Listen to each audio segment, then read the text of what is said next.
Okay. Um, can you tell me a little bit about some of the people in the mob Pyrus that people know about as far as like the Herons or Lip Dog or Trayvon or Bountry? Kind of any of those guys that you have any stories about? Yeah.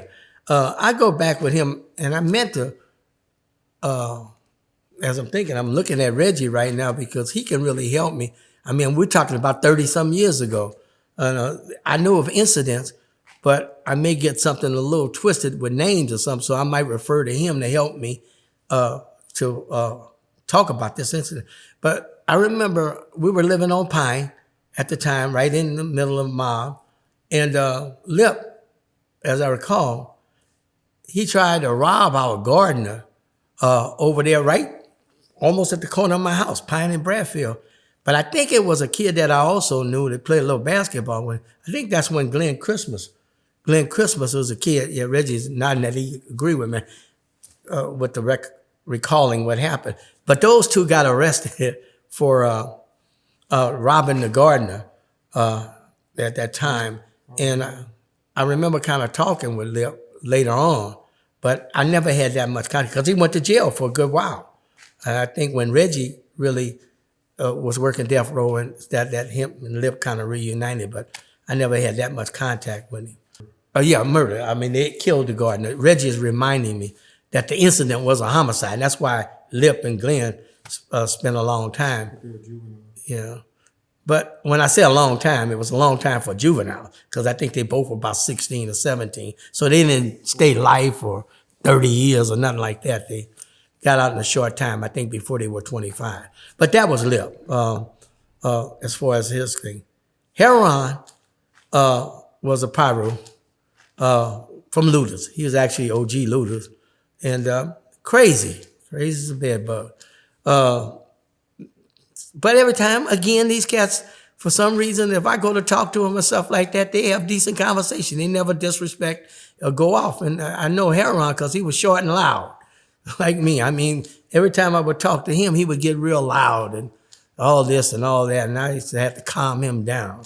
But he eventually did something crazy because I remember rolling to the incident where he had gotten shot. Apparently, they had some big event at the park, at Gonzalez Park, over there on the west side of Compton. And it was blood on blood type of incidents or rivalry, or not rivalry, blood on blood involvements, you know. And they were after Heron. And apparently when Heron left to go back to the mob area, he went down Rosecrans. And the crazy part about it is he was in his car. And about 2 cars behind Heron on Santa Fe and Rosecrans, going eastbound on Rosecrans at Santa Fe, was a big fire truck with firemen on the truck. But when he stopped waiting for the red light, all of a sudden this car comes around and kind of blocked him right there at that intersection and got out the car and lit him up. So we subsequently found the car and the people involved and found out they were Pyru. But the crazy part about it, they did it right in front of the firemen and everybody, you know, so they were good witnesses, the firemen. But that's the day that Heron got killed. And the actual motive for that, Reggie might can talk to more about that. I don't recall what it was about, but it was some type of internal conflict with that group. Yeah. That was Heron. You mentioned somebody else in. Trevon Lane or Oh, yeah. Well, Trayvon, again, see me, I go back with these guys. Where Trayvon lived with his grandfather about 8 houses from where Reggie was raised, and we were living on Pine. And my daughter kind of, you know, hung down there with Trayvon, and then because the grandfather had a pool, and all the kids from the area would always go down there, and, you know, Trayvon would come up to my house and, you know, with Kim and that kind of stuff. So I kind of knew Trayvon. But I found out that Trevon Lane was the young man that apparently they attempted to take the death row chain from in Lakewood, take from him. And he was the main one that was involved with that, with Orlando being one of the culprits who tried to take his chain. And subsequently, that night at the fight is when Trevon saw Orlando, pointed him out, and then Tupac got involved, and I guess most of y'all know how all that went down. But that's Trevon. It was somebody else that you referred to that was caught up in that mob stuff. Bountry, maybe? Well, yeah, Bountry. Again, I think I talked before, and Reggie talked. Well, that's Mob James' brother, Bountry. Yeah. You know, and they lived 2 doors from my mother's house, and kind of knew them, you know, coming up. But they were active. You know, Mob, Timmy Ru, and Bountry. You know, Alton. That's Alton McDonald. But one big incident that I remember vividly, that I always had concerns, you know, about their activity and so close to my mom's house and all that. But they always respected the family. Both families always talked a lot and all that. But one day I go over my mom's house, and I see police cars. You know, I was off duty, but they had surrounded the house, the block. And they had Mob James in the car, and Timothy. Some guys apparently were over by the store, and I'm certain if you heard mob stories, you would hear about this grocery store almost in Linwood, off of Waldorf. I forget what they used to call it. They had a name for it. Akins Market. Okay, I was talking about the incident at Akins Market where James was over there at Akins, and apparently James had a nice car with some Daytons on it or something. And these guys from another set, somewhere near L.A. or some Pirus guys too, they apparently was going to try to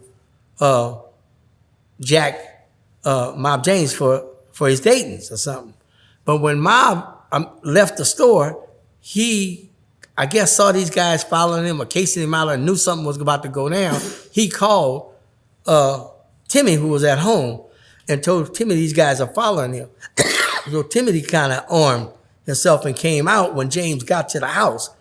He got out and they armed themselves and they were looking, and those cats was parked on the side street, and they started shooting at him.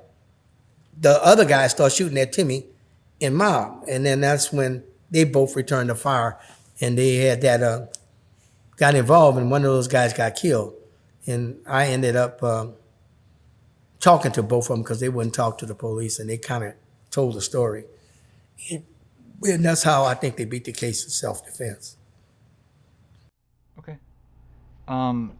Do you have any stories about mob members Bib Gotti or K-Dub? Do you have any recollection of interactions with them? No, K-Dub was always smooth. I met K-Dub and his family through my Edison days, so I knew him prior to all this mob stuff.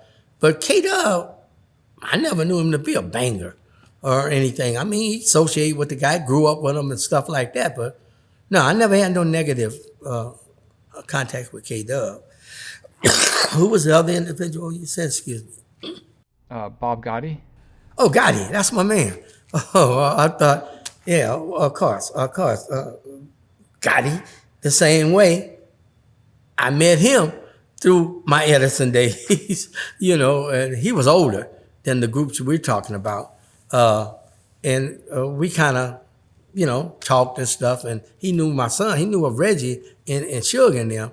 And so, but he always was straight. I mean, but I had one incident that occurred. I remember at his house. He was living on Ward in some duplexes, and some guys from Atlantic Drive was selling a little stuff, and I guess Mob was involved a little bit in that. But some guys came over to jack him. Not necessarily Gotti, but the guy that from Atlantic, because they were out of the neighborhood. They were Crips. And some of the Pirus saw him. And so they were going to, I forget his name, it's coming to me, but they tried to jack him in front of Gotti's house. And I think definitely got shot. I don't know if they got killed in that incident, but it's right in front of Gotti's house. But they wasn't coming after Gotti, the guys that were jacking. And I had to interview Gotti behind that and stuff. So That was my first real encounter with Gotti in anything kind of crazy. But other than that, when he started working at Death Row and stuff, I would talk to him and stuff, but he's always Pops. He used to call me Pops also, Gotti. But that was my relationship with him.